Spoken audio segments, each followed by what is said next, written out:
only screen memories are something that can be induced from other places, but from people here on Earth. I was talking to a very well-known, not terribly well-known, person who reported a UFO experience on the East Coast. And in hypnosis session, I said, well, what did they look like? Oh, they're one of the little grays, she said. And then I used the technique that's familiar to psychologists in asking her, what did her eyes see? What was her primary sensory impression? What did she really see with her eyes, not what she remembered? Oh, they're not gray. And they're not 3.5 feet tall. They look this, they look that. And pretty soon it became evident to me that she was describing Group I, a group that I'm fairly familiar with. So she had brought into her hypnotics regression, even the one that I was conducting, a picture in her mind that she had confabulated with what had actually been going on. Now, all kinds of people bring all kinds of fears, angers, frustrations, early childhood trauma, all kinds of things to a hypnotic session.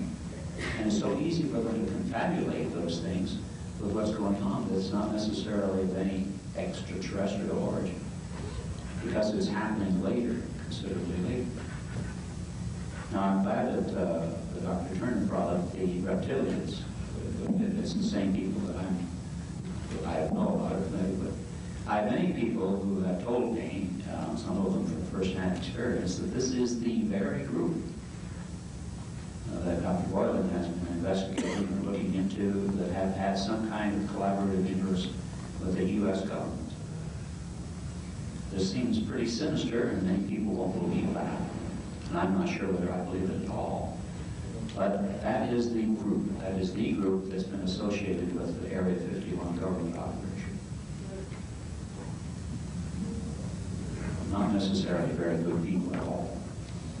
Okay, your question, Jim? You're up for a question. I've used up my time here on the questions, so I just commented rather than asking the question. All right, but you're allowed to comment on the prior question and still ask one. I'll pass it. Okay, so Charles. I'd like to address this to really all three of the panel and maybe giving me a show of hands on this. I would like to start out, though, by actually retracting what I said about a while ago, them having non-emotions. I was talking to Dr. Hart about that. Seemingly so many of them do not have emotions to start with, and seemingly that's what they want to contact and watch us for. They seem to have a beautiful experience of learning these emotions from us, again, because they feel that they have lost something. I had one woman come out of hypnosis the other day, making mental contact and whatever, and she had the most beautiful, sweet smile on her face I think I've ever witnessed on a human being. She turned around to me and said, I have never felt such love emanating from a human being in my life. But like a couple of these ladies, I haven't experienced so much of this negative stuff. I know it exists, and I'm sure it does, and I'm glad I don't experience this. I look too much to the negative side, to the spiritual side of it. Maybe I have got a mindset. But I state this several times, if I have a mindset and I've been accused of leading questions, and I plead guilty. But when I ask these aliens, if I do ask them a leading question, they will not let me lead them nowhere. When I'm wrong, they just tell me flat, that ain't it. They will not let me lead them nowhere, or even if I try to. So it really doesn't matter. What I found out, my basic question is, I'd like to address it to all three, see how many, if any, has experienced this. I've been told many times that there's something up there like an interplanetary council. Anyone coming into this atmosphere, solar system, whatever, they have to be cleared by the interplanetary council, and they themselves tell me that they try to keep negative ones out of here. They say their own selves that they know that they are not 100% accurate themselves, and they do get through sometimes. But my main question to all three and Dr. Harder, have y'all experienced this in a planetary council thing? Have we experienced it or have we been told about it? Both, or either. I told about it. The number 57, I didn't say anything about until about 3 years ago, but I had heard it from a number of independent people who were, in a sense, speaking for some extraterrestrial information, who didn't know each other. And when it got past 3, I decided there was some, and that other people had told me this number. I decided there was some validity to the 57. It really doesn't matter that much, though. What's interesting is that it's such a large number. Whether it's 57 or 87 or 27, it's a very large number. And it represents a tremendous pool from which a lot of different people. And in addition to that, there are about 17 groups that have gotten so far that they don't even use spacecraft anymore. That's very hard to believe, so for some people. And then there are scores of people who are even below that, who are not even, who are not members of the Federation, and they're here too. And in a sense, there's a way, well, it's, as long as they don't do too many really bad things to humans, they have their say too. I think some people that I know are trying to make some kind of appeal to have some Federation action taken against some of the worst of these things that are happening. And they may be successful, I hope so. We have cases that have been told about this, but being told is no sign that it's true. Even though they've been told, several people unrelated have been told the same things. You can be told a lot of things, that doesn't mean they're true. I'm writing a fourth book now. It's called Opening the Closed Door. And one of the cases in that will be of a person who saw me, a scientist with syntax, who surprisingly found a past life in which he was an alien coming to the planet Earth in its early stages in order to educate people. And even though he may not have been part of this confederation, I didn't ask that question. We were just doing a regression. He was obviously on a mission here of teaching the primitive people ways of bettering their civilization. He was obviously a very good person in that civilization. It's a fascinating account. I hope my readers find it fascinating. But if there is a confederation, it would obviously be part of it because his motives were the highest, and the whole society's motives were the highest.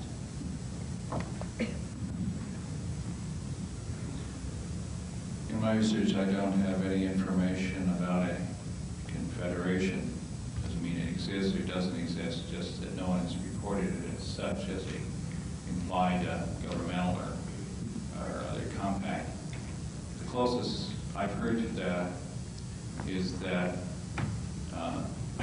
certain extraterrestrials have informed the person they were communicating with that there is a coordination of effort among a number of the races in the work of making their presence known on Earth. So coordination is the most I can speak to that. Richard, your question?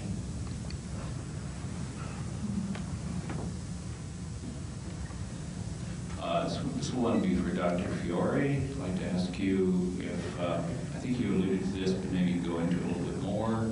I think your collected kind of model case had to do with the 3.5-foot tall gray-skinned individual. Could you say a bit more about the variety of races that you've encountered, if there have been more? All right. First of all, I'd like to say that you realize, of course, that I'm a clinician, about 95%, of researcher 5%. So that if something just happens to come out fine, I don't ask questions about it because we're working against the clock and we're trying to heal the problem. But in the course of doing this work, the most common are the grays. There is usually a taller being in the ship. That being has not been described not in the ship. In other words, it's always within the ship itself, who is supervising matters, who seems to be much more human. Then there are some who are completely and totally human. In other words, they're just as human as you are, and indistinguishable. And my guess, and it's only a guess, is that this person has been created by the male and the female eggs, put together and then brought up in their culture. Then there are the reptilian ones. Then there are blue ones, blue beings. And I don't have much more of a description except they are blue. And then there's actually, this may be described by the experiencer that I brought, a black one. And it was not a Negro race, but a black one. And let's see what else. That's about it. I haven't gotten into the Nordic ones. I've had, of course I read about that, but I haven't had that come up in my practice. Edith, your question? I'm going to pass on the question. Okay. Dr. Kern? Yes, I'd like to follow up on this question, and I wanted to ask Dr. Boylan and also Dr. Harder the same sort of question. What variety of species are you having reported? And are we perhaps talking about the tall one in charge of the ship being the one that so many people call insectoid or in its physical appearance? And have any of you encountered the tall, completely human-looking, dark, widow-peaked beings?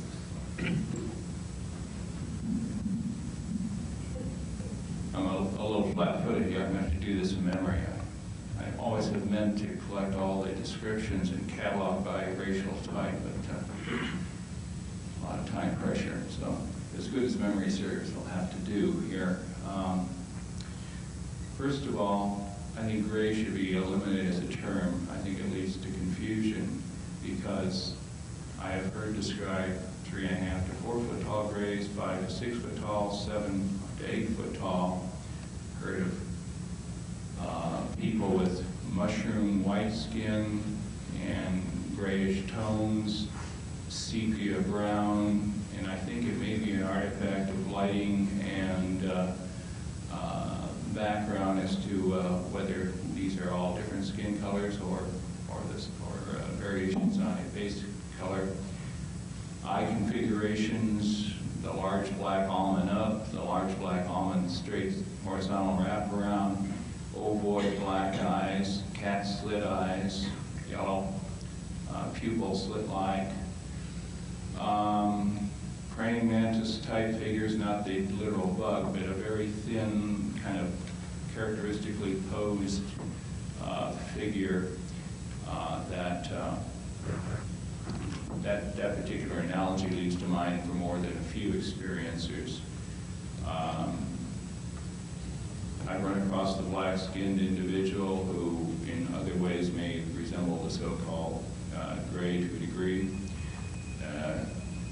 What some people choose to call reptoids, which run a range of folks with a kind of greenish-white, fine scaly quality to skin. Facial features tend to come down a bit with more of a, I wouldn't say snout, but more of a protrusion out from the face than the classical gray with 2 nostril holes in the slit. Humanoid types, but in almost, I've never run across a Nordic that I believed. I believe Nordics may well represent a folk memory. I could be wrong on that, but the few white Anglo-Saxon, I don't know if they're Protestants, but that I run across, I asked the person, now, I want you to really notice detail here. I want you to peer intently at that person and tell me exactly what you notice. I hope that's relatively non-leading. And in every case, it penetrated through to a so-called gray or some other extraterrestrial figure. I can't tell you if Nordics don't exist, or as Edith is talking about, perhaps some folks that would pass, in the back of an alley of a bar at 2 in the morning for a human, but I have not particularly run across carbon copy humans that survived the penetration stare test. cloaking does go on. I think calling it deception is an interpretation of motive. In my experience, I've seen the cloaking go for purposes of humanity. Little kids were shown an angel or a Jesus figure, and later on they could penetrate through to the true nature of the being when they were under hypnosis in a supportive setting. People have seen a gray, and upon closer examination it turned out to be a reptoid, more like figure, so that now that we're getting a little sophisticated, some of the extraterrestrials figure, well, you'll believe a gray. Can I sell you a gray? Actually, their appearance is a little more bizarre. I think they want to let you down the primrose path gradually. So those are the variations that come to mind right off the top. Do you mind if I just answer your question, even though you didn't direct it? I just remembered two more things. In my book, in one of the chapters, the person who looked like a gray, when they went into a certain chamber, they moved through kind of like a suit that just stayed. In other words, they slipped into this tight-fitting suit. And the eyes were really goggles to protect them from light. And the gray was just a very, very tight, practically like skin-like bodysuit, but underneath they had kind of like a crinkly brown skin. So I just remembered that. Also, when you mentioned praying mantis, a lot of people do see praying mantises. And another thing that happens is I see it as not a screen memory imposed upon the person by the aliens, but by our own defense mechanisms. This is something we learned about in psychology, that, for instance, and I see it all the time, like the sexual abuse, it may be a stranger who has done it, and then upon closer examination it's a family member. That's just a defense mechanism of the mind. This automatically is the screen memory like the owl. So I don't think, we don't know whether that's coming from the aliens or from their own mind. But anyway, I'd just like to conclude at this point. I'll just add a few things to which is Dr. Boylan's description. There are I have an alphabetical list. There's the W group, the A, B, C's, there's the F's, the I's, the H's, and we go by how many fingers they have. That's because on people when you have to count, there are people who have just kind of like a mitt. Other people have 6 fingers on each hand, 6 fingers on each foot. They're really not feet, they're just 2 extra hands. And they float, so they don't have to stand on anything. And when they bring all 24 of those fingers to work, and the fingers not only fold this way, but they fold the other way too. They have a fantastic ability to do surgery. That's a group that are not even based on water as a fluid system. They're based on gases. I think that there's some really fantastic possibilities out there. And then there's another group, we call them the T group. They don't have hands, eyes, ears, or any sensory input except psychic. That's their only input to their work, to the outside world is parapsychological. Are they the balls of light? That's another group that appear to be balls of light, and they don't even have a physical body that's visible. And there are about 17 of those, and appear in different places. So you can see the enormous variety. Given, say, 100 or 1 billion years of evolution, could be achieved. Well, they don't even need that evolution, because when someone dies in this world, sometimes they are seen as a ball of light afterward. They bounce around the room, or they present themselves as a ball of light, and their personality. And the person who sees it usually knows that that's their mother or whoever. Charles, did you want to comment on the question just a touch? Yes, I wanted to make it more is asking a question, I guess, to the whole group.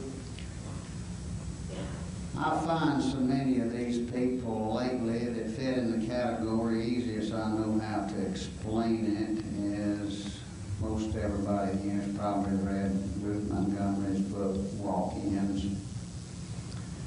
Of course, like I was speaking to Wendell Stevens and Lee Bob here last night, and this book come out, seemingly walk-ins got real popular, and we find a lot of them. But walk-ins basically were Ruth Montgomery, I think, was a spirit type situation. But they also fit into the alien field, and of all things, right out there in the hall last night, everything got to talking to a girl, and everything was quiet, and I hypnotized her right behind the book counter where I was selling the books. She's fitting this field of what I call walk-ins, and in a way they're alien beings. Seemingly they have been altered genetically in the womb. Of course, they was born in normal fashion. Most of them feel that they're out of place. They don't feel close to their parents like a lot of people do. They don't feel close to the brothers and sisters. They feel as if they don't belong on this planet. They can't wait to get away from it. They feel total misfits. And on and on and on. We could talk about this. This girl related this last night right out in the hall out there under hypnosis. How many of y'all are running across this same situation, may I ask? All right, Dr. Harlan, you would. I have quite a few people who feel that way. And of course, if you look at some of the daytime soaps and some of the nighttime violence on television and a few other things that go on in this earth, even a perfectly normal human being could feel that this is really the right place for him to be. So if you can imagine a more spiritually minded, perhaps advanced intellectual alien having visited here, maybe as a volunteer, might reflect some of those same attitudes. In my book, the case that has stirred up the greatest interest from readers and people like that, readers and people who talk to me about it, is the case of Dan. And he was a captain of a space cruiser and retired to the Earth, and he zapped the original inhabitant out of the body and just took over when the person was a child. And now he's in that body, and he's a grown man, of course. And he was a grown man coming in, but he was in his child's body. I know Ruth Montgomery personally, and I'm very familiar with the concept of walk-in, and most people don't have a clear understanding, so just in case the audience has not read her book, a walk-in is a highly developed being who wants to come back to the earth plane in order to carry out some mission or to make a contribution. They don't want to have to go through infanthood and babyhood anymore. And they want to skip those years because what they want to contribute has an urgency about it. So therefore, they make the two souls, the incoming one and the outgoing one, make an agreement that they will switch.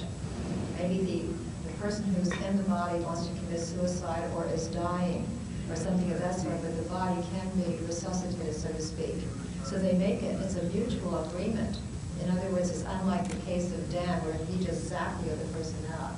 But they don't go through, according to Ruth Montgomery, and who define this term, they don't go through the infanthood and babyhood, so that may be a completely different thing. And I did find that when her book came out, almost all kinds of people came in to see me feeling that they were walking, because this is a rather kind of glorious thing to be such a highly evolved being that you've got a great contribution. And these people did not fit that description because they were in very bad shape. Usually when the walking came in, they would make an order of a life that was a big mess if the person were committing suicide, for example. I'd like to add one thing to this. I went, I believe, to Whole Life Expo, and there was a nice little lady on the panel there. She was supposedly, I'm sure was, Ruth Montgomery's original walk-in. She had a big part on the panel. And as I understand it, it's stated in the book by Ruth Montgomery, I haven't read it, that really she didn't write it, somebody wrote it for her. Well, this young lady that was her original walk-in, as I understand it, was the ghostwriter also of this book for Ruth Montgomery and her original walk-in. And we met at a meeting and had a lot in common, got to do extensive talking, and wound up back with her friend at the dormitory they were staying in, and I hypnotized her and found out that it wasn't just the walk-in, but she went into this other phase of it as also being an alien. I've not run across what I understand to be classic walk-ins in my research. I have a couple things I could say that may be what people are calling walk-ins. One of which is a number of experiencers are reporting an extraordinary sense of not only kinship, but in the bonding sense, but kinship literally with extraterrestrials in the sense of, you know, where these people live is my real home, or perhaps ancestral home. Not that the extraterrestrials are their biological parents, but way back. I am, and I want to really underline this 3 times, very tentatively beginning to move to the position that we as a species represent some biological engineering a while ago by extraterrestrials, and that therefore there may be even a bit of genetic memory represented and enhanced and built upon by the repeat visits now by these extraterrestrials saying, don't you get it? I hear that time and time again. Don't you get it that, you know, why you have this feeling of recognition of us, you know? They don't want to lead the question too much, but it generally boils down to a sense of implied kinship or stated kinship. There is one case where, while I was doing regression to retrieve an abduction or encounter experience, the person spontaneously popped into a past life memory. Now, I don't know quite what to make out of that yet. I'm not a real large past life person. Jury's out on that for me evidentiarily so far. But no classic walk-ins. And the follow-up would be to Dr. Turner. I think when I was rattling on, I forgot to answer your central question about the figure in the back. And may I ask, on the left in the back or on the right? The taller figure that tends to stand to the back of the examining table with the classic ray abduction. Is there a side that the figure tends to show up more on? I have to look back and see if there were one side more than that. Well, in my experience, it tends to be the person's left. That could be wrong, or not necessarily always the case. What is often there is either a very tall, so-called gray, taller by a good foot or two than the rest of the folks, or another frequent occurrence is a hooded figure who is wearing a robe with a hood, often the face in shadows, so that the person cannot accurately describe the facial features of the figure, to the extent that people have seen the person turn halfway into the light. They've reported sort of either a tall gray or in 1 or 2 cases a reptoid, I believe. We've had the hooded figures, I'm glad you brought that. Dr. Turner, did you want to comment on the walk-in question? Well, I wanted to comment on something that he said. I don't know if I should wait till it's my turn to ask a question, but it brings to mind that if you talked about moving tentatively toward the idea that we may be a product of some genetic work. I think this turns up a lot. And my thinking on this has come from those who said if we are their product, therefore they have the right to do really with us what they will. We belong to them, they created us. And I sort of think about that in children and parent terms here in a human relationship. Yes, the mother and father create the baby, but that does not give them the right to do whatever they want to with that child. The child does reach a point of emancipation and has a sovereign right to certain respect and limits as well. And if we are their genetic creation, I certainly think we may have reached a point where we are 21 now and no longer need parental intrusion without at least asking. Okay, I think we left off questions with Dr. Hart. I want to make a short comment and then I'll ask a question, Dr. Boyle. I think it's important to distinguish people's feelings that there's a unitary, there's a kind of we're hoping getting over the idea that there's just one group out there and that they're doing this, they're doing that, they're doing this, the other thing. And so to comment further on what this means philosophically, I think is amiss. But I have a question for Dr. Boyle. How many of your people that you've talked to, and maybe Giles also, and perhaps Dr. Fiore, actually bring back stories or messages of what the ETs think that the humans should be doing to advance our own civilization, advance our own understanding of ourselves, and perhaps our own spirituality? how many of your people bring back things of that sort from their encounters?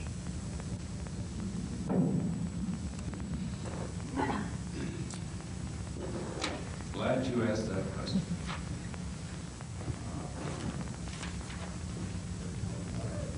I tried to digest in my publication on 2 pages the messages that have been gotten. In August, I asked this circle of experiencers that I meet with to each go around the room and present what they had gotten from the communications, almost invariably telepathic, with the extraterrestrials they had dealt with. And if you want the nuts and bolts, you can read it in the publication. I'll just give you 2 or 3 excerpts, and that'll have to serve for some more.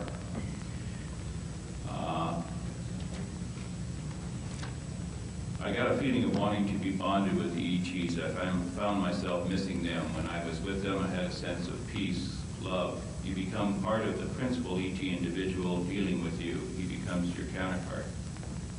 Another person said, there will be profound changes in the next 10 years. Even limited nuclear war is possible, but I feel no panic. I get the feeling it will evolve into peace and harmony. The ETs are here teaching me. I must be more trusting, be open, be ready to let go. Another person talked about just saying very simply, some other 3. They communicated that it's important to steer the children in the right direction. These are just a few of the kind of messages. I would say that with thorough debriefing of the individual, a good 3/4 seem to come back with a sense of message, and some of the others have a vague sense of mission, which I suspect when it gets unfolded will represent a kind of message as well. All right, I'll address that's a very easy one, not too hard. I find this almost weekly, continually, all the time. Them wanting to see us perfect our ways, more loving, more spiritual. In fact, I was asked Bob, there's a poem here that's in the book that I want to read after Bob that really answers this beyond all I can sit here and say. So I'll bow out and I'll read this a little later. Thank you. What do you want to read now? No, he wants to close with it. Whatever. You can close with it, Johnson. All right. You want to? I'll respond to that. Sometimes people are given instructions to meditate, to be more involved with ecology, and that sort of thing, things that we've already discussed. Dr. Turner, would you like to comment on the message being given? Yes, many of the people in the cases that we've collected have been told they have a mission or a job or a task they're going to have to perform, and the time limit does vary somewhat, so it makes it very hard to know what aspect of this to believe, but many have been told by 1993 they will be switched on to do their jobs. They won't have a choice about it. They will be where they're supposed to be, and they will do what they're supposed to do, not to worry about it, but they won't tell them what the job is going to be. Also, several cases have been told that their mission, or that there is going to be a rescue, if you will, and I really use that term sarcastically, of a certain number of humans that will be removed either from this planet to another planet or to some facility in order for the Earth to be purged and cleansed. And I think that's a real nice way to put it, but they're talking about destroying it, basically, what we have on it. For whatever reason, we've ruined it, or there's too many of us for them to deal with, or whatever the situation is. And they vary from person to person. Some have been told that they'll rescue 12,000. Some have been told they'll rescue 1.3 million. It really does vary, so it's hard to know what to believe about that. But they do give these numbers, specific numbers of people who will be rescued. And then we will either be returned to the planet once it's all put back together, or we'll be put on some other kind of planet. And several have been told that they're growing new bodies for us. Those sorts of messages. Dr. Fiore, your question? Okay. I'd like to preface my question with a comment. I've been doing this work since about 1975, and I have only found about 5 cases of people who have been forced to have intercourse. And I'm just going back into my memory. 3 men and 2 women that come to mind in all these years. And as I said, I've worked with probably about 400 people. And I feel like I've done a pretty in-depth analysis of their experience.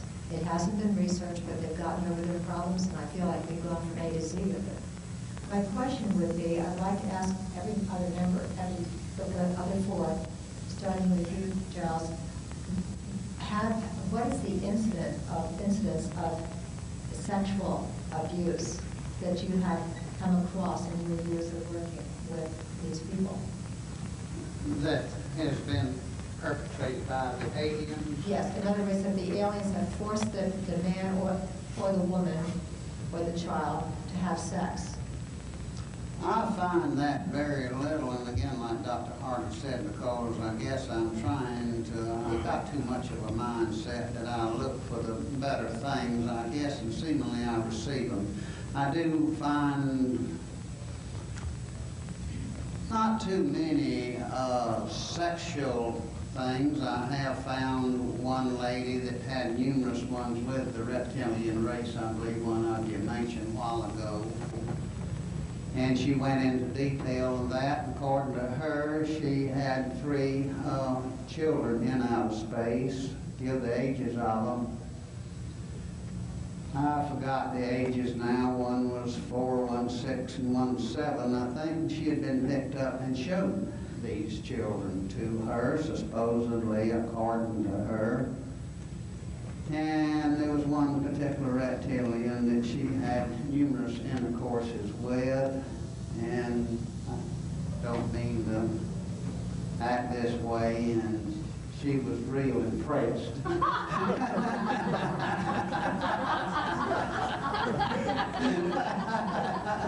Didn't even cause conflict between her and her boyfriend.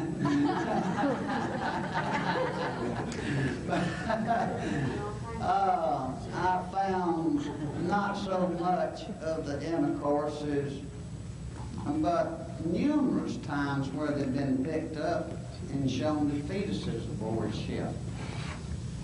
I guess where there had been intercourses with others. In fact, I've had even related to even spaceships full of fetuses, but not too many intercourses, actually.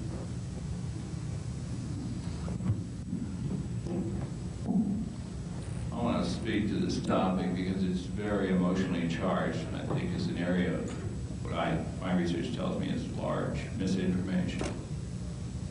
The number of sexual intercourse cases I've run across is 0. Now, that doesn't mean I haven't heard about sex in this context, but let me tell you what I've actually found. The extraterrestrials are very adept psychologically and telepathically in inducing mental visualizations when they wish to, for various purposes. Some of the, may I be so bold as to say, low-lifers, although they're still technologically ahead of us, are still doing ovum and sperm harvesting from time to time, but that's a very tiny percentage of the cases I've run across. The kind of blurred figures you hear out there, I find no corroboration for. What I have found is 2 things, one of which is that a visualization of a sexually appealing person, more likely human-looking than extraterrestrial, although I think one possibly might make a case of the latter, has been presented to the person so that they feel they're in the experience of either having sex with their girlfriend or something like that, boyfriend. And it isn't the extraterrestrial mounting them and having sex with them and passing the girlfriend or boyfriend off as him or herself, but a visualization designed to be stimulating so that sexual hormones rise, and apparently for extraterrestrial, breeding breeding material extraction purposes makes a healthier specimen take. This arguably may be a manipulative kind of way of getting the result, but it does not represent mounted intercourse. In all cases, the methodology is similar to the way we do artificial insemination instruments, and no personal body parts of alien inside. The other thing I've run across, and I think this really needs to get out in the clinical community too, I don't know how many therapists are here. I've run across repeated cases, and I think I'm starting to get that with colleagues, of people who for a long time have thought that they were the victim of incest because they remember somebody coming in their room at night, pulling back the bedclothes, and touching their body, including some very private places, and as best they could tell, it looked like Uncle Charlie or Dad or somebody. And upon revisiting the experience, it turns out two things. I'm not saying all cases, believe me, there's plenty of incest going on, it's terrible, and it needs to be acknowledged and treated. Let no distortion go forth on that. But there are some cases where this is a cloaked memory for an extraterrestrial encounter and palpation kind of scientific, medical, presumably investigative process. And so the extraterrestrial, in order not to frighten the person, took on the appearance of a familiar figure. The other aspect is that while a person may have remembered sexual penetration, when they are asked to notice exactly what's in there, is that a penis in there or not? No, it's too small for that. No, it's too short for that. And it's too metallic-like, it's not, in other words, a penis. So that is a misinterpretation of an experience. Now, these are kinds of highly charged sexual encounters that you can see if someone doesn't get highly skillful analysis of the experience, can go off saying they're out here helping everybody they can get their hands on. I can't talk about anybody else's research. I've run across 0 cases of my own. You assume that the penetration was technical rather than biological, and therefore there wasn't a sexual case. Do I understand you right on that? I don't know quite what you mean. I don't make any assumptions. I let the people tell me what they see. But you interpret what they tell you. No, I'm telling you what they told me. I think you did. I thought I heard you interpret that you had heard sexual material, but you considered 0 cases of sexual intercourse. So if you'd heard it... I told you what the cases were. They were mistaken incest cases and eroticization visualizations for which there was no physical mounting and body penetration actuality to the visualization. Okay. But the person felt it was a real experience. The result feeling was real. Right, okay. Yeah, we've had this as well.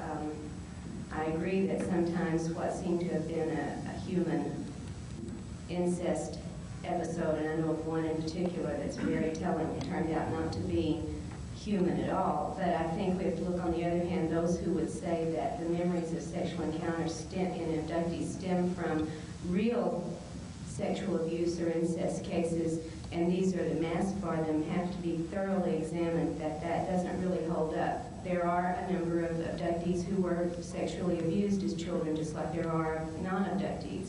But they remember the sexual abuse as well as the abductions. So it doesn't seem to be working as a screen. They have both sets of memories. We also have cases, and I don't know what you would make of this to make it a misinterpretation, where it's the mouth that is penetrated, not the genitals area. And when they get up close and personal and clear their vision and look closely and use the staring technique, they see what clearly appears to be an alien form of a penis. So we do have those cases as well. I see a little interpretation going on here where a metallic object could be considered a penis in the case of Boyle's remarks. I think people do bring to some of their experiences, some of their own fantasies. I know there's a well-known case being circulated in other parts of the country of a man who's drawn pictures of this alien beautiful lady who seduced him repeatedly and showed him on board the craft thousands of children that he had fathered. What a marvelous fantasy that is. And he was being seduced by this beautiful lady, and that's another fantasy, of course. And then when pictures that were being put on the screen were passed by a panel of people, I mean, I know some people who have fairly good access to the galactic records. They said there are no such creatures as that exist to our knowledge in the galaxy. And the human, the person, there was another anomaly there. So you just have to imagine that, look, if 1% or 5% of the population are sexually fascinated and fantasy prone at the same time, how easy it is to find them. Really, it's just surprising there aren't more, and there aren't more Geraldo type shows exploiting them. Joan Rivers can find all kinds of people like this with a drop of a hat. And maybe she'll get onto this and she'll have a heyday with our stuff too.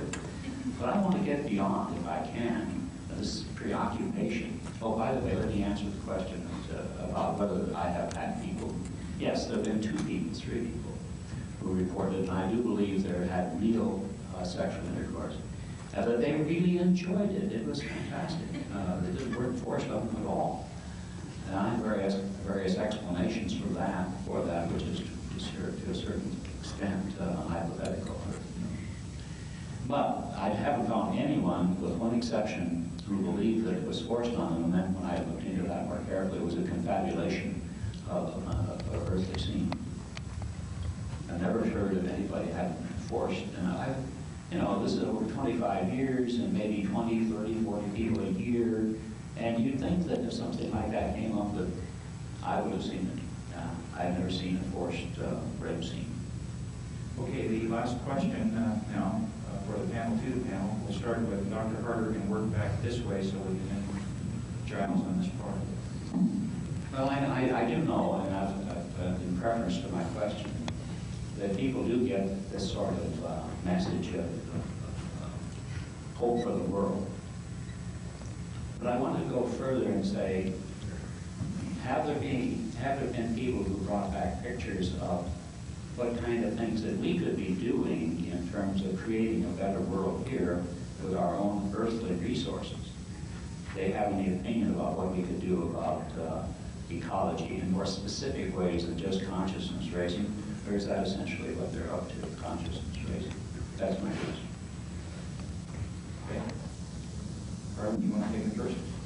Just briefly, they have shown pictures of destroying the status quo physically so that we do have to start over. That's about all I can say they've offered as a solution. Dr. Fiore? I really don't have an answer to that.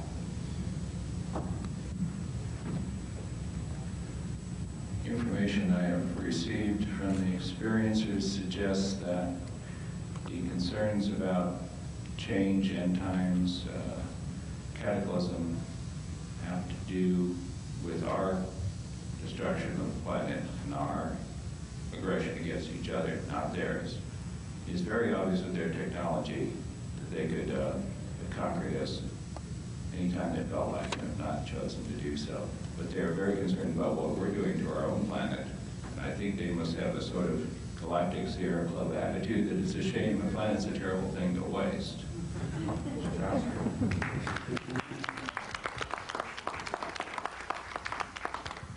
Absolutely, I agree with that 100%. They have told us in more cases that what a beautiful planet here, what we've got, and the way we're destroying it, how awful it is. And I guess this is basically conscious racism, so to speak. They can't understand our hate, our jealousies, our greeds, our wars. And again, we'll go back to the poem later. We'll bring this to surface. Thank you. Karla, your question? Yes, how many of you had cases in which the abductees have reported being taken not to a ship facility but to an underground facility?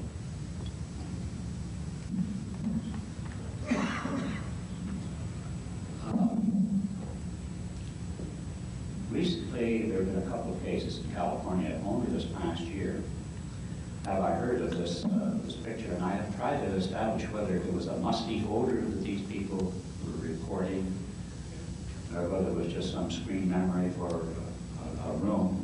I haven't really been sure about that. And there have been many suggestions that some of their hiding places are under the oceans, which would make a very good place to store things. You didn't want the U.S. Air Force to be bombing. And going into my memory banks, I would say that I can't remember any case particularly, but just offhand, I'd say only just a few through the years, and nothing specific.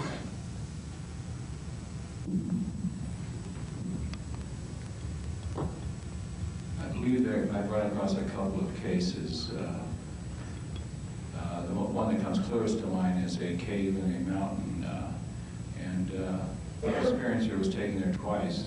Car and himself pulled up inside the saucer, and the whole shooting match inside the cave. The saucer opens up. He's extracted. Car stays inside saucer. We even have a pretty good idea where the cave is one of these days. You know, I try a lot, knocking on the door and seeing what happens. It's near Knights Ferry, California, but that, closer than that, I do not choose to be at this point. Charles? I know a lot of people don't believe in a lot of these challenge sessions. I do, and I'll be the first to admit you have to take it with a grain of salt. But yesterday in a challenge session right up in my room, Ricky Monroe and myself be on stage here, it's one we done, and it's talking about storing places. The alien went in and described in detail around the world where the basis was, underwater, etc., what sections they were, basically what they've done, and a question I've asked, I don't know how many thousands of questions. They say there's very few pictures of a cigar-shaped flying saucer. And I asked, I happened to think about this, why a cigar-shaped flying saucer? They told me exactly, without stuttering one bit, that this was their transport cargo machines. They wanted to move equipment, huge, just like our vans, our big planes. The cigar shapes was the transport of large, numerous stuff. And went on to what bases they was going to with these, and so much of this stuff, I take it with a grain of salt, but I got a secretary at home that transcribes this stuff. She's not into metaphysics, she's not into UFOs. And the only thing she cares about is a few bucks an hour she gets for the typewriter. She brings this stuff in and she plops it down on the desk sometimes, and she looks down at it. She says, this darn stuff just makes sense. And most of it really does, if you'll just try to not be biased and say it ain't so and analyze it.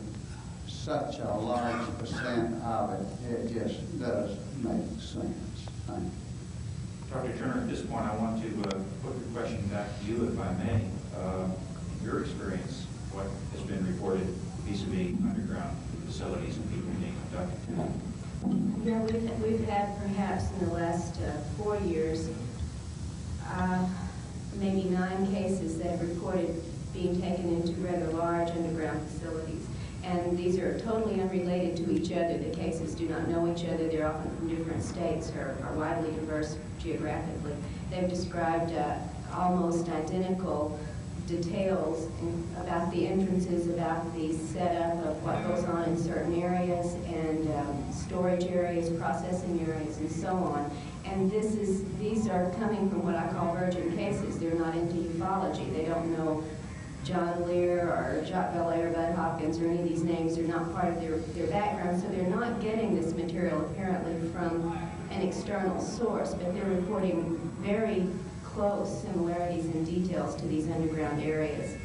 And that's why I was interested in what other people were getting as well. And oftentimes they are reporting humans humans involved with aliens working in these facilities. No. What was the closing question, Dr.? Yes, if they were square cornered. Very often there are rooms that are human rooms with human doors and human desks within these, but the facilities seem to have been hewn out, so they're not overall square. Dr. Fiore, your question? I would like to ask all the other panelists about the shapes of the UFOs that the abductees are taken into. I will just say that there have been only two, and the one is the circular one that I found, and the other is a large triangular one like the ones that appeared over Belgium. And it's just saying that the patient that relayed that told me that a week before that came out in Unsolved Mysteries, and she gave me the exact description with the three lights at each corner of the triangle and the red pulsing light underneath. It was really amazing. And then, of course, it was on Unsolved Mysteries later that week or the next week. So I'd be interested in hearing about that. I think the literature is pretty complete with the different sizes and kinds. No, I mean in terms of what the abductions, where the abductions have taken place. Mostly people report just the immediate vicinity. I do remember the Travis Walton well-known case. I was taken up in a small craft, but anyone who's on a large craft wasn't very well published. I don't think, unless it was in his own book, he crossed a large hangar deck in which there were three smaller UFOs parked to get to a still distant part of this must have been a huge craft. And that's one of the more remarkable accounts that come back. Dr. Turner? Honestly, very few report the external description of the craft. They may have seen a craft before an abduction, but they don't necessarily see themselves going up to that craft. There's normally a loss of continuity between the encounter and the room or facility where they're being examined, and many times it seems to be not on a craft, actually. Sometimes they're very messy. You hear about all the nice sterile white light and so on in the areas, and there are those that do turn up, but there's also some very messy, smelly, hurried, crowded areas with tons of equipment that we might call computerized equipment, just crowded and shoved into the areas. So it's a variety of places. Dr. Walton?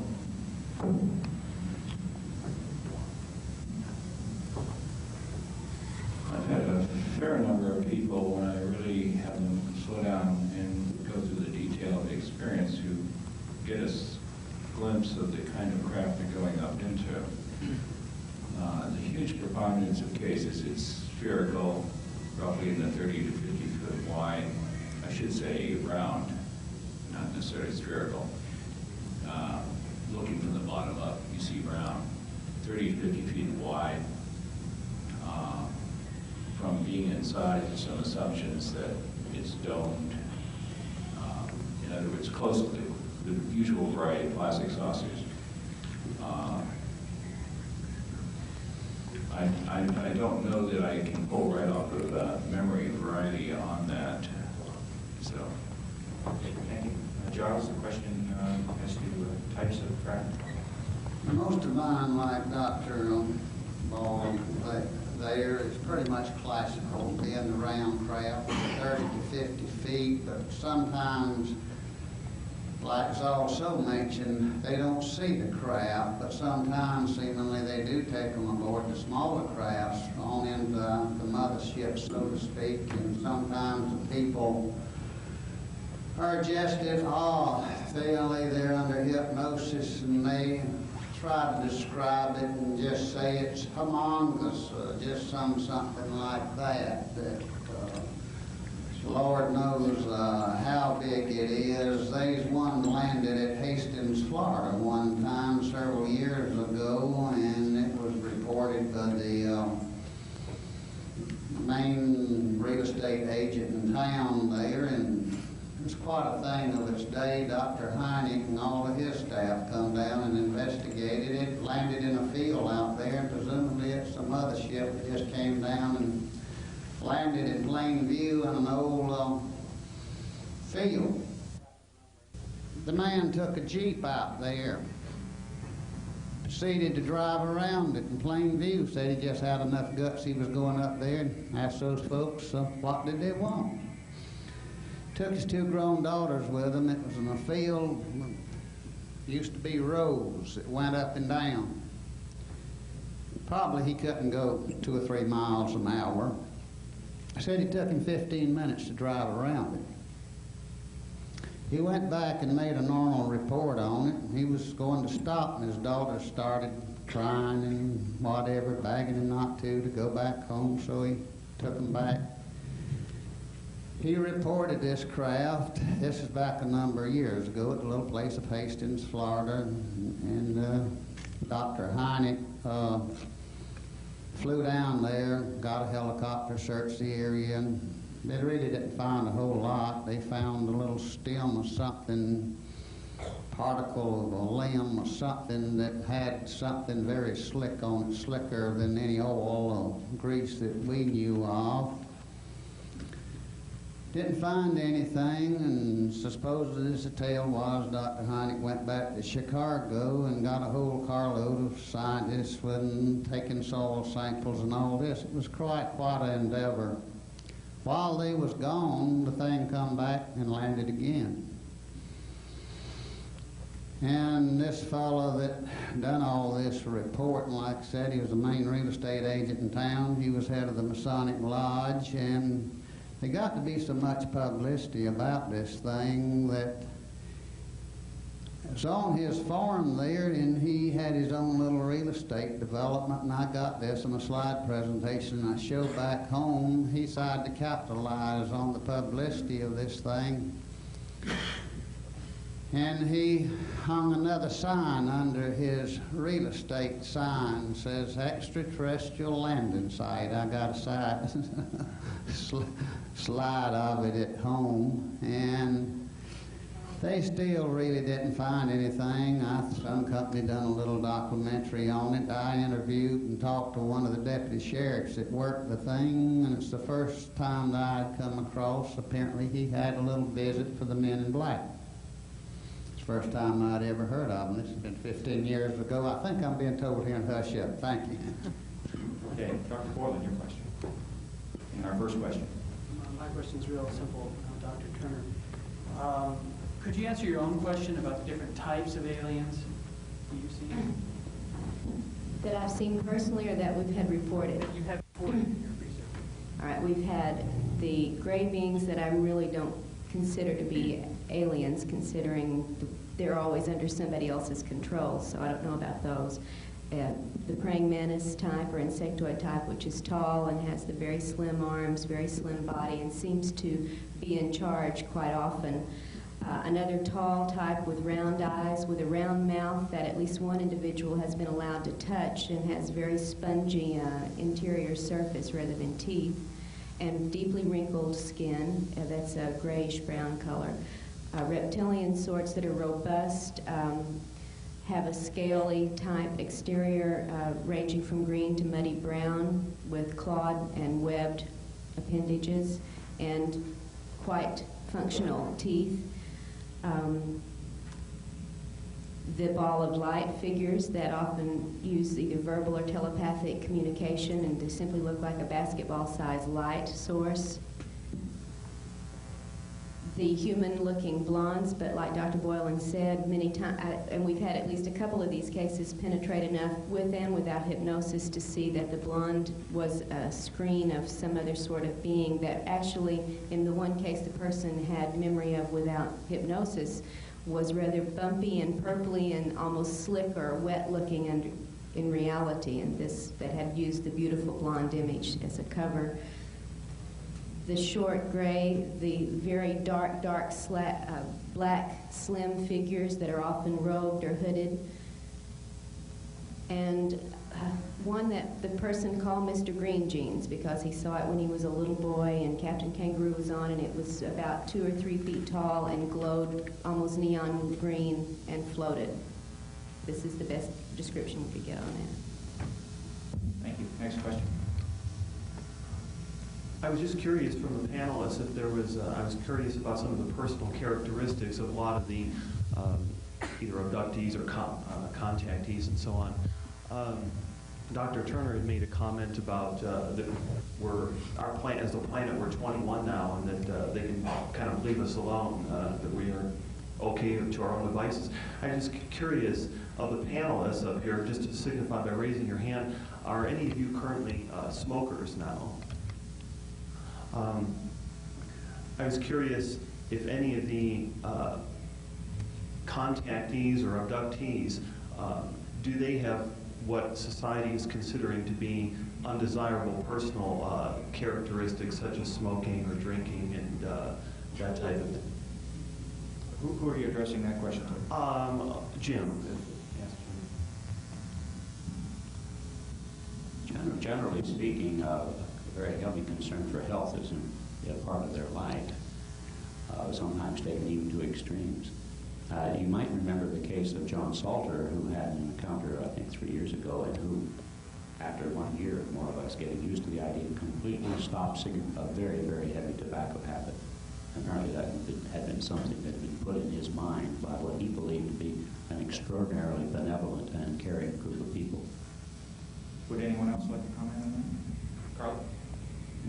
Yeah, we have people who smoke, people who drink, people who mess around, people who had drugs, people who have never had any of those, people who eat meat, people who don't.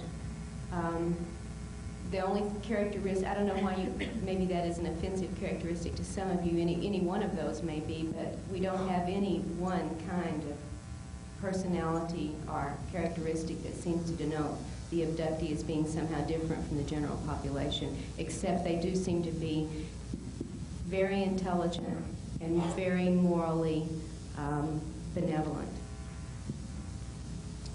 My findings are in agreement with Dr. Turner's.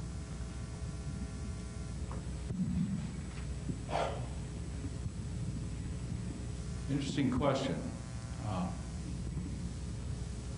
My research, I found trends.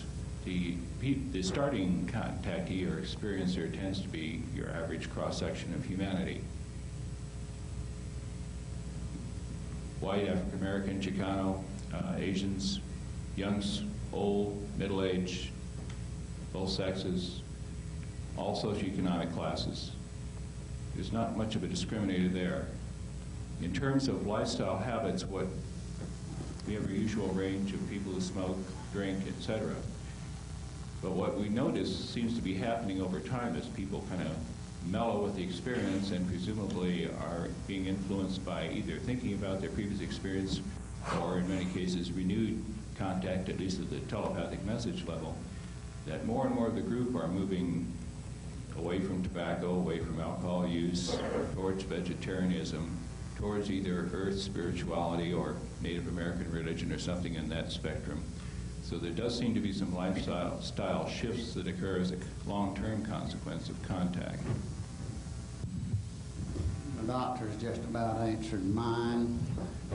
Exception, they do seem to want to become more spiritual, and above all, they become more psychic, so many of them, and they are more health conscious, and basically, other than that, about what he finished saying. Thank you. Next question.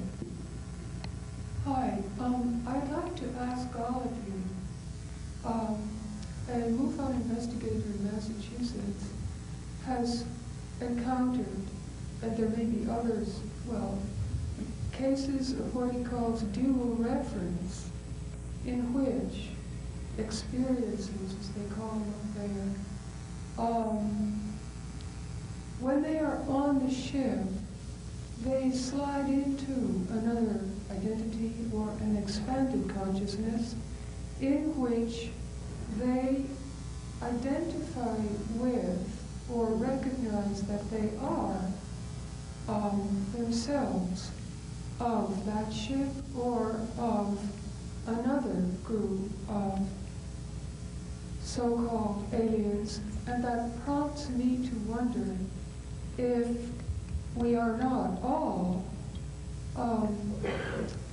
fragmentary projections of a higher, or I don't want to at all say higher, but of a different vibrating consciousness. But that really, well, I'd just like to know if you have found cases of dual reference. Okay, let's start at the far end, Dr. Hart. Yes, this is fairly frequent. If it were more prevalent, we hope that there wouldn't be as many problems as we have on Earth. But indeed, people do identify in the way you describe, and maybe perhaps in some way manifest a different personality. I don't believe, as some people do, that this represents some kind of being kicked out on the part of some other. I mean, after all, if an extraterrestrial wants to have some kind of a dual occupancy with you, it's only because he's a particularly altruistic and perhaps volunteer, because living on Earth is the dregs, right? They're not here for fun. But there are people who do have some kind of, looks like a kind of a dual attitude. I'd like also to comment on the fact that there are some people who believe that they are extraterrestrials personally, right? And I know there are people who say that. If there were such a person who was a true extraterrestrial among you, the last thing you would hear would be him to say that. So if anybody tells you he's an extraterrestrial, that's the very first thing he'll tell you that he's not. Okay? I really meant that it's people who felt a different identity or Yes, a different right. awareness when they were there as opposed to here. That's right. Not When they're there, anything perhaps. like being here and saying, Right. oh, I'm an extraterrestrial. I don't mean anything like that. It may be what you might call a latency, which is brought out under that circumstance. Dr. Turner. Yes, we've had some of those cases where they feel like they're part of the crew when they're up there, or for some reason they didn't remember it each time they go back. But one in particular case, 3 women were abducted in New Mexico a couple of years ago and taken to what they all 3 separately described as an underground facility. One was taken away and experienced the typical gynecological exam in a room near a laboratory area. The second person, under hypnosis, never got past screaming. And the third one remembered going in, walking over to an area, putting on a suit that matched the suits of the aliens there, sitting down at a computer-like machine, and said, I punched in my code and began working. So, and this was not something she thought before or after, and really has trouble accepting even now. Dr. Fiore. I've had a number of people who have had that experience where they feel that they're with their own kind, and they long to go home. There's a lot of that. In terms of percentages, I'd say about 5% maybe, just off the top. Dr. Bloom. As I understand the question, I don't think I could report that kind of altered state of consciousness with that nuance to it. I have found a number of times a couple other things that maybe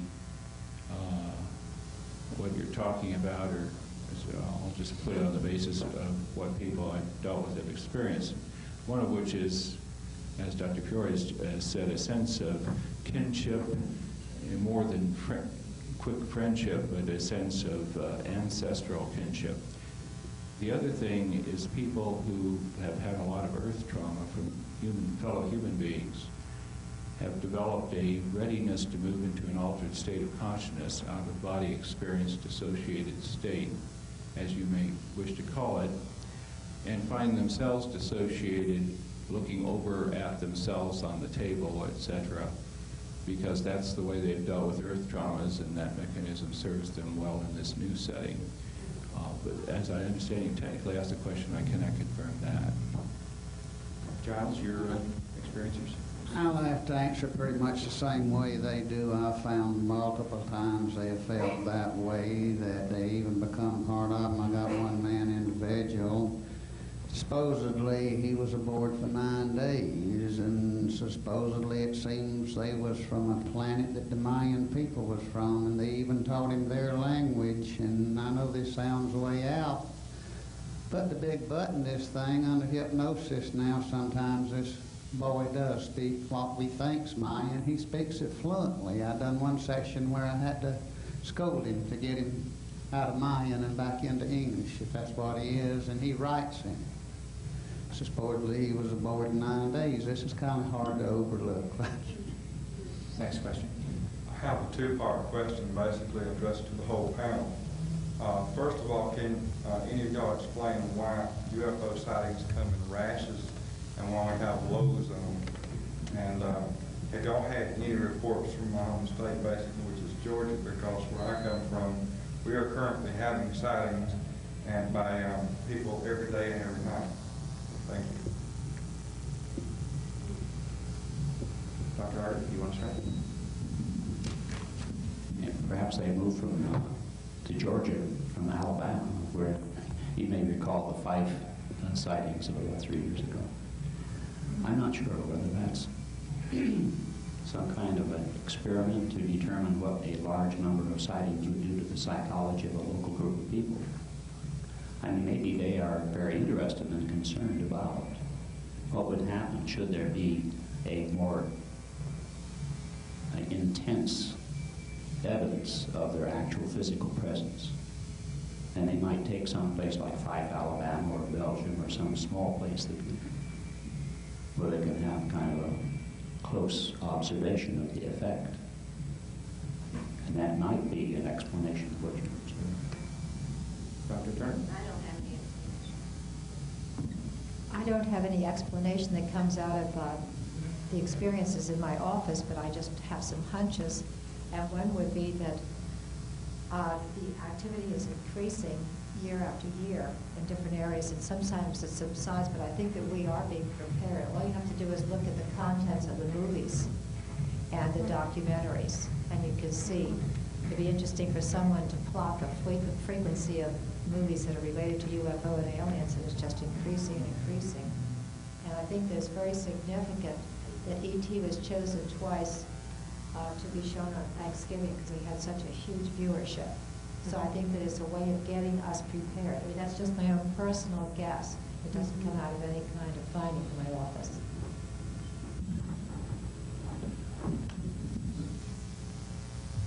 With the people I've worked with, I do not have an explanation for the general flaps, like Belgium and other ones that have had high frequency. I do have one sense of purpose and frequency that is in the future, in the very near future, and that is the content of several people's communications received from extraterrestrials while doing a close encounter. And that's that there will be increasing numbers of sightings and increasing visibility and increasing sort of in your eye kind of undeniable public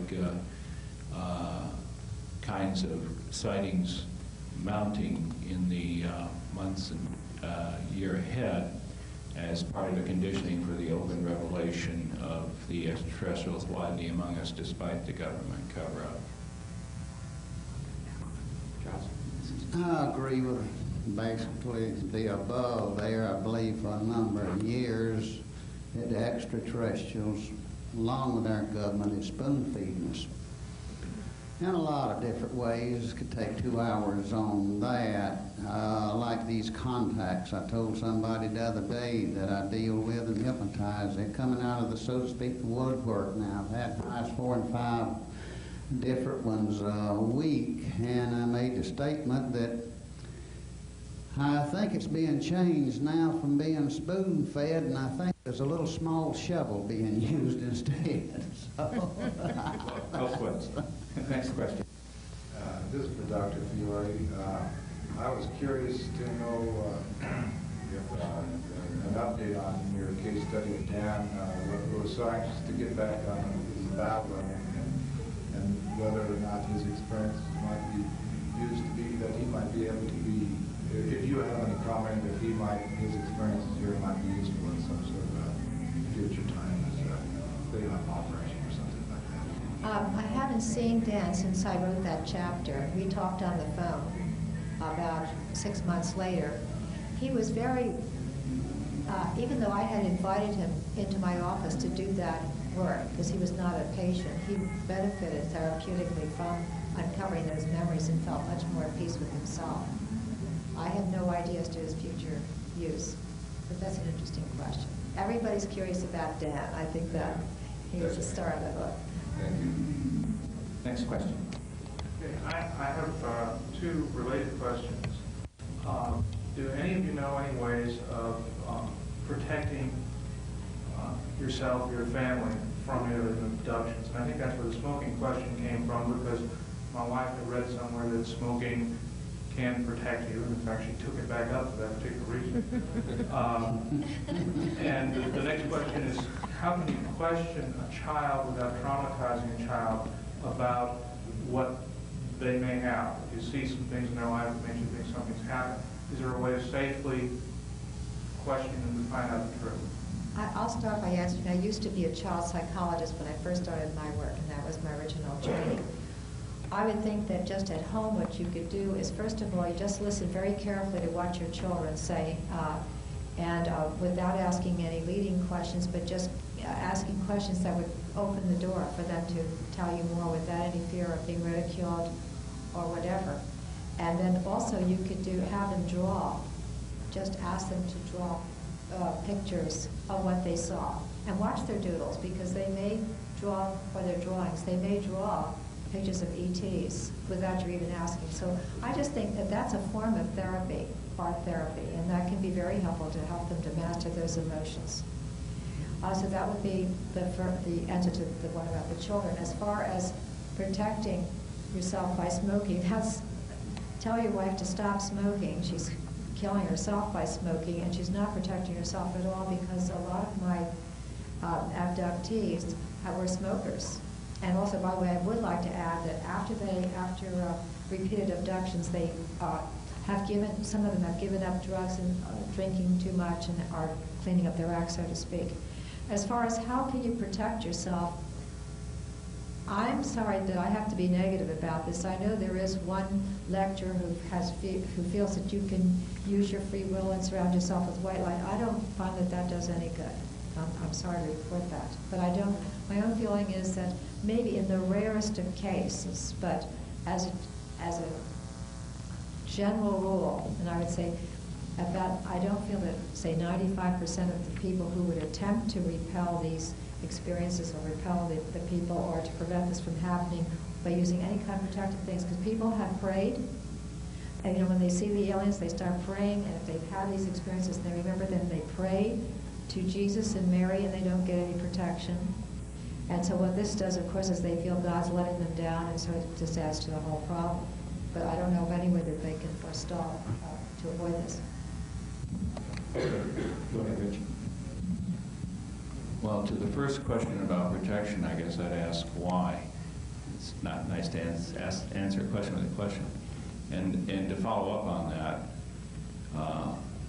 it's sort of like a person trying to get some sleep, and Paul Revere is riding by and saying, the red coat's coming, he goes to the window and says, shut up, I'm trying to get some sleep. They're here, and they're here for a purpose, and overall, the purpose is very much worth paying attention to. So I have a little trouble getting very enthusiastic with the project of trying to ward them off. Some very high tech's been done, including motion detectors, infrared sensors, and they just simply switch that off if they want to come in. So the military intelligence highest tech stuff isn't worth squat. So I doubt that cigarette smoke is going to be much of an impediment. As to the kids, I've worked with a number of kids and experienced as kids too. It's not so much how do you tell them or shape them. The kid has the experience in the way that they have it already. All it needs is a respectful listening to, some eliciting of further detail. In most cases, I think hypnosis with very small children is not indicated. Other ways of evoking what the experience was, as Dr. Fiore so well said, the classic form of art expression. I found puppetry to work well. Kids can talk through the puppet stuff. They don't have to take ownership of it personally. But the other kids will talk just about the little guys that come at night. And if you're matter of fact about it, kids take their psychological and emotional reaction from the parent cues. If you're screaming and ready to cut your wrist, the kid's going to be traumatized. If you say, well, that's interesting, and what happened next? They're going to get matter of fact about it. I think that may be the most important thing to keep in mind about the kids. Dr. Harper? The paradox is that if you ask somebody who's a true friend and really respects you to leave, he probably will. If you find somebody who's not quite so friendly toward you, he may not hear you at all. So I would suggest that telling somebody to leave is probably counterproductive, or at least not very effective. But I will say that in many instances over a long period of time, I have been able to get into the person's communication with the extraterrestrials that they're familiar with, sometimes channeling, whatever you want to call it, and we engage in a two-way conversation. And frequently, a misunderstanding has taken place that can be straightened out. I could give you many examples in which whatever seemed to be an intrusion or something else has been relieved by a rational discussion. Seems very strange to you, I'm sure. In which people's lives have been essentially improved by better understanding, and furthermore, some kind of insistence on the part of the extraterrestrials for a certain course of action has been deflected when they realize that it's not the best thing to happen. They'll actually listen, believe it or not. They're very rational people. Well, for those of you who know the answer to why try to get them to stop, I will offer at least one possibility. Neanderthals that we are, we don't like this business maybe, and one thing that's worked to stop a particular encounter when it's the gray beings, even though you may be immobilized physically, is to blast mentally great anger or imagine a bomb going off in their face, and the grays often will leave at that point. That doesn't mean they won't be back the next night or the next week, but you may be able to stop something from happening that night or that particular time using an offensive emotion at them. They seem to like to have fear from us, and they like to have sexual intensity from us, but they're not real crazy at anger that's aimed at them. And the second part of the question, dealing with children? Well, I'm not a therapist, so I'm not going to pretend to answer that question. I agree with what Edith has said, that it's mostly in listening and not letting the child feel that you do not believe the child, that they'll be open to talk to you about what happens. I would like to just say one thing in relationship to what Dr. Boylan has said. I've seen traumatized children. I don't work with children any longer, but as special favors to some of my ongoing patients, I have seen their children, work with them for a while, and or refer them to a colleague. But they have been very highly traumatized. Bedwetting, not having to sleep on the floor next to the parents, not being able to go in the hall, having a phobia, the very same things that happen to adults. So it isn't like these are benign experiences for these children. I mean, they maybe, in some cases, they may be their little blue friends. One person referred to the child as the little blue doctors. But other kids are very, very traumatized, just like the adults are. They have symptoms, terrible symptoms. So it's not something, I mean, I would not want it for my children or grandchildren at all. I mean, if they came to me crying and screaming and saying there were people there, I wouldn't just say, relax, this is for your benefit. Absolutely not. And of course, I would more or less know what was going on and get help for them, and I would just feel horrible that I couldn't stop it from happening. I think that would be the worst thing as a parent to feel. Giles, did you want to address those two-part questions? I haven't worked with children very much. I run it on occasion. One little lady I got that I've been hypnotizing for some while, she's been abducted and all kind of things has happened through her, and she brought me one thought, said she thought one of her little daughters, I believe was about 7, 8 years old, had had a visitation one night and brought her to me for hypnosis. And sometimes I have fair luck with children above 6 years old. It's not one of my preferences to work with, but anyway, it's on the level they are. As I mentioned, the little girl in particular called them watermelon heads, I guess, talking about the craze, and it was right open and joyful for her. I had one little boy in a channeling session with his father, said that they would start picking him up, and supposedly was to pick him up this particular night. And there was quite a lot of information, and after that, the next night, they was all in my living room, and this little boy was real young. He would sit down and draw one flying saucer after another, draw inside of the flying saucer, make a fairly good drawing of being beamed up, and et cetera, and et cetera. And it's something the way they can express it sometimes. Thank you. Dr. Harper, did you have a comment? I just wanted to make sure that the audience understands that many of the people who are reporting these things are reporting them on the basis of people who come to them in trouble. And it would be a real mistake, I think, to call it a unitizing, to unify the whole thing out there and to make it easier for us to discuss it, to be sure. But if you just talk about people who come to you in trouble and who are traumatized, and children, I have lots of children who are perfectly happy, and they understand a lot better than their parents. They don't have that reaction at all. I have one 2.5 or 3-year-old, when she can remember, when she was 2.5, she saw the moon, and she said to herself later on, the moon is going to come down and visit me. And the moon was out in the backyard when she went there at 3 o'clock at night, and she had a very calm, very pleasant, no examination. They just wanted to say hello. Later on, when she was 12, they saw her more. And these are, in my experience, far more typical than the scare stories that come to the attention of psychotherapists. May I just comment? Sure. Since I'm a psychotherapist, many adults, after remembering, well, a particular abduction, I'll ask them to go back and remember their first one, and it occurred as a child, and invariably it was very traumatic. Now, there are cases in which a kind person or being will come and say, I will see you when you're 12 years old or whatever, and they establish a good relationship. So not all of the cases are negative, but I would say that in doing a regressive hypnotic analysis to the very first one, it definitely was negative. In about 95% of the cases, these kids were traumatized. Thank you. Next question. I have a few observations and a question I'd like to address.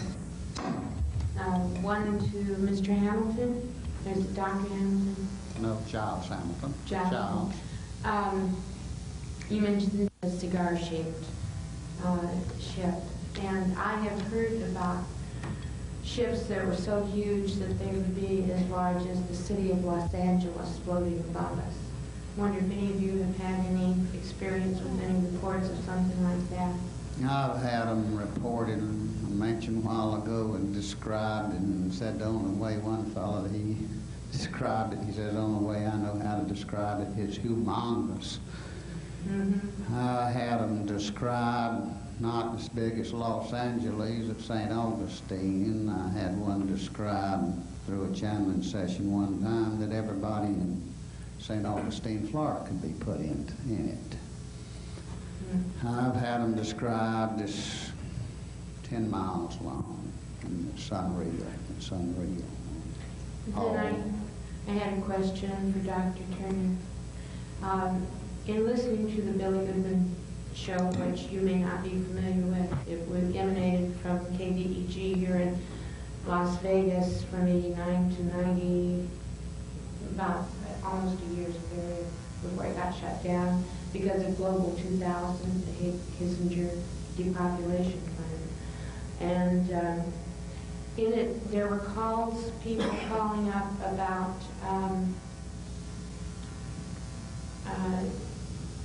dismemberment of people and vats of limbs and legs and things. And one girl called up and said that she had been abducted and her left arm was growing longer than her right. And then I have a friend in a desert locality who swears that she has seen people who don't move properly, their legs and bend wrong, and they bend wrong, and she believes that they're surrounded by these people who are brewing drugs for CIA-like projects. Is there a question like, have I heard this material? Yes. Are you familiar with any of this material? Within the cases, and I will limit this to the virgin cases, these are people who were not into ufology before their experiences surfaced or before they began to find out about it. We have several reports of underground facilities where bodies are processed, and we have had very similar, if not identical, descriptions of certain things, not that you would think of if you were trying to make up this description that makes it suspiciously believable that they have seen or have been induced to think they've seen the same sort of place. Whether these are real experiences or false experiences, they are multiple experiences because we have several people totally unrelated reporting these. They have seen bodies being processed often. Coming from Arkansas, one said like the chickens at the Tyson Chicken Factory and could hear the sounds of the bodies being dismembered. Others have, two other people have described seeing human bodies hanging upside down with blood being drained out of them, and one said they were stacked like cords of wood in an area. They have also, two different people have reported seeing humans who seem to be in a zombie-like or catatonic state working on the assembly processing area and did not seem to be doing it willingly. Yes, the underground places have come up in virgin cases, not in UFO fanatic cases, not in people who've read this material. We've also had one where two people were abducted to a facility they were told was a joint alien-human disease control center, and they were given inoculations. They both had partial conscious memory of this when it was over with, and one of them was so disturbed by it he wanted to seek regression help to find out what else happened. The ETs came back to him and said they warned him not to do this, he was not to look into this any further, and if he did, they would kill the other man who was with him, and they described a very particular, peculiar situation in which this death would occur. And he told his friend what message he had received about this, and the man encouraged him to go ahead and try to find out because they were both concerned to know the truth. He did seek regression on the first time when he got back to the state where he lived with this other man. The man was in the hospital and did die within 24 hours in the most bizarre situation that was not a medically induced problem at all, and it matched exactly what the ETs had warned his friend would happen to him if he did seek regression. I know that's the horror stories nobody wants to hear, nobody wants to talk about, and they're not politically acceptable, but these cases are as valid as any other case. Whether there is validity across the board, that's something you're going to have to decide. Dr. Wells,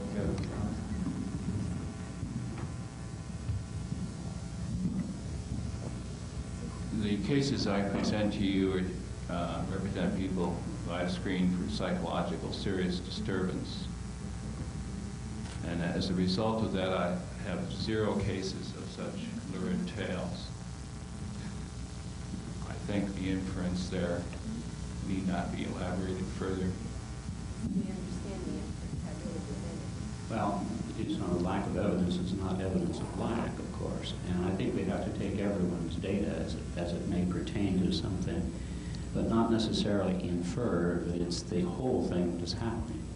Now, there are many instances, and I have investigated people who have had some experiences in some of these underground facilities, and they're not very nice experiences. And they have involved certain kinds of extraterrestrials, and according to their testimony, humans. And it's the humans that are doing the bad stuff. Not that they're not in some kind of collaboration, but I want us to make sure that if we get into this wild stuff, that we realize that it may not be anything but it's all typical, and it may be something that we as humans need to ourselves face, because it's not. No. These people are being paid out of black budgets, right? And I think it's time that perhaps one of our new presidents is encouraged to look into some of the things that our own humans are doing and making it appear in many instances to be alien malfeasances. I'd like to add one more thing here. And I want to rebut just a Sorry.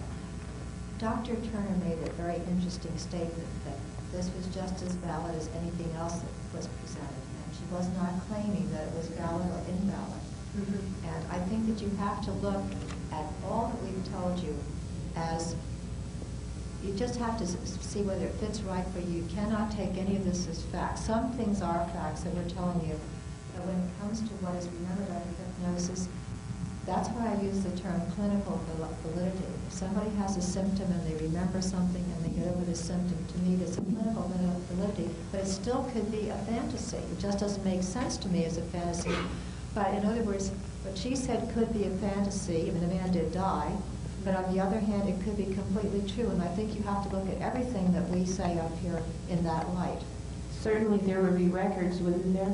Yes, The of course. hospital. And I would like to absolutely resent, Richard, the implication that I can't tell a deranged person from a sane person. This person in particular that we're talking about is a second-in-command city official of a large area. He is certainly competent in every other form of his life. There is no indication of any mental illness. There are medical records to go with this. He absolutely will not go public with the story because he is frankly scared to death.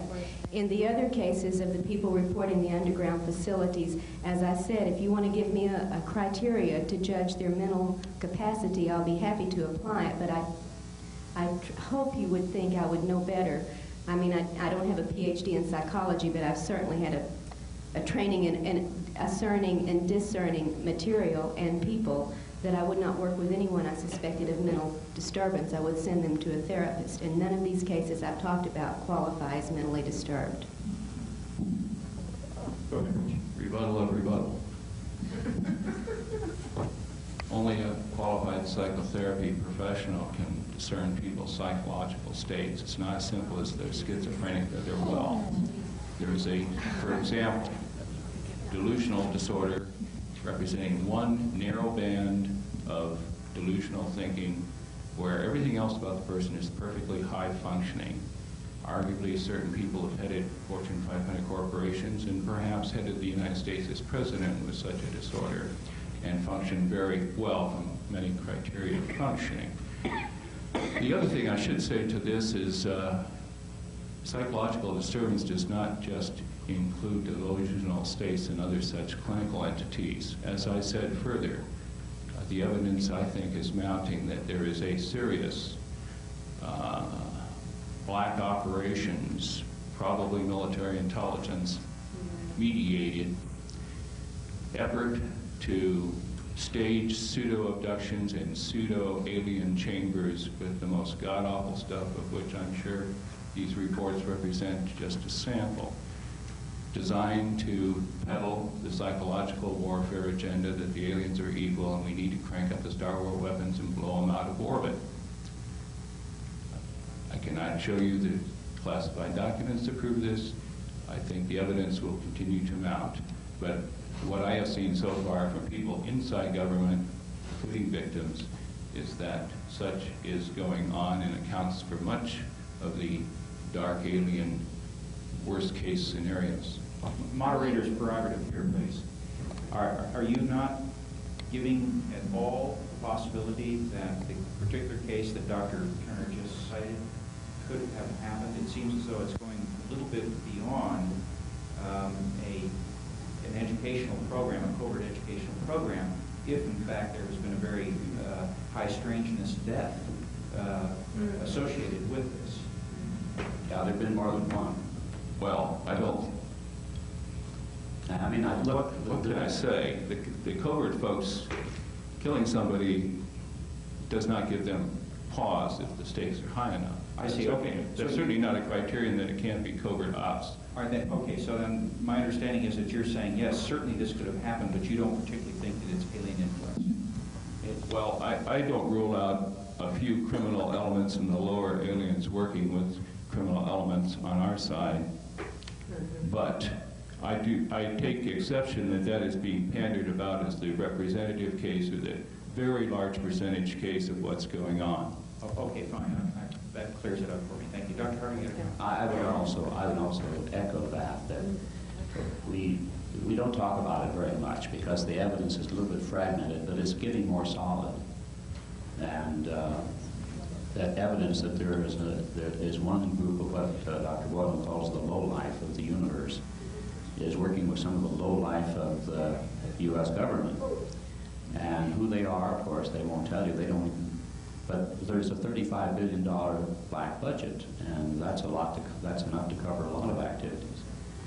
But I only want to make sure that we understand that this is not a unitary thing. This is not something you can blame the aliens for.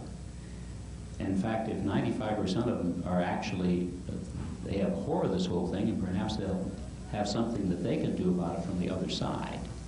But we've got to think about what we can do about it from our side.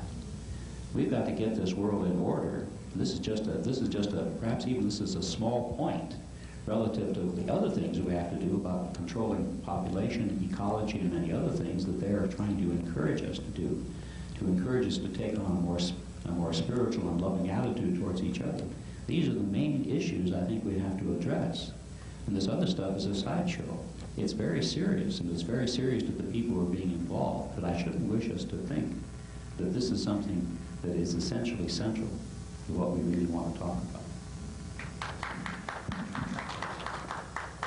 I wouldn't like to leave the impression, as I think somebody might have, that I think all the alien contact is negative. I have never said that, and I don't believe that. And the cases that have had some definitely negative things happen have also the same people had positive things happen.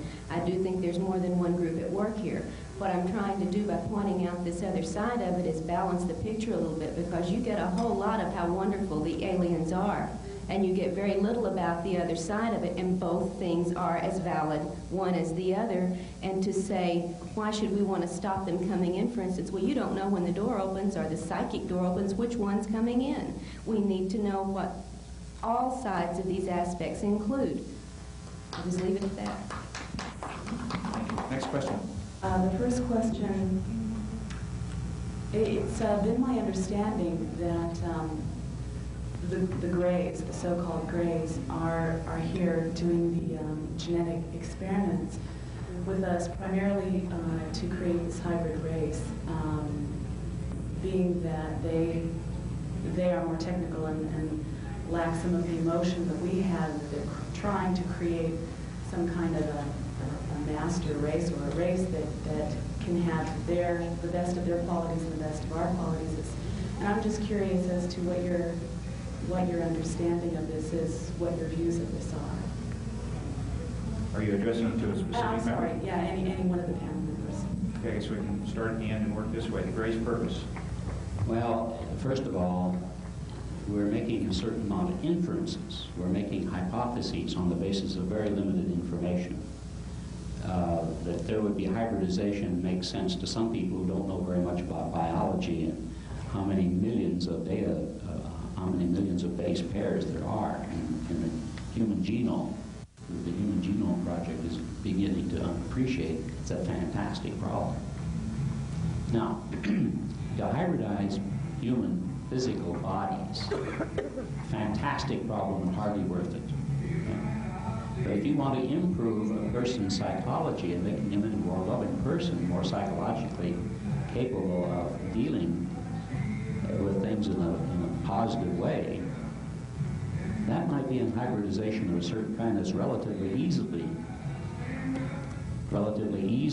effective, right? That makes a lot more sense to me than that there should be this crazy physical hybrid system, which is biologically and technically not necessarily impossible, but so far so difficult that it doesn't seem to be any worthwhile. I mean, after all, humans are perfectly well adapted to our environment here. And oxygen does not smell bad to us. Nitrogen smells good. I expect I'm meaning primarily from their purpose and why we're there. But you see, you're asking a question about their purpose, about something we don't even know is happening, okay? So you can't make an inference about something you're not sure is actually true, okay? I guess I was just curious Okay. things I had heard.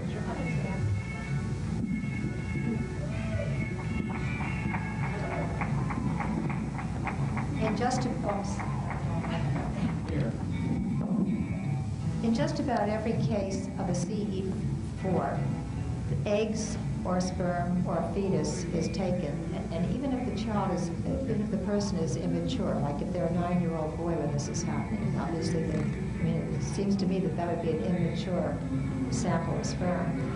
But they obviously are taking these eggs. It seems to be the only thing they're taking. Well, they take a little bit of the skin, and so they're either studying us to study the development, but as somebody made the point, they know all about us anyway, but I'm not sure. I mean, that's the researchers' inference. But what I do find is that they do indeed take eggs, sperm, fetuses.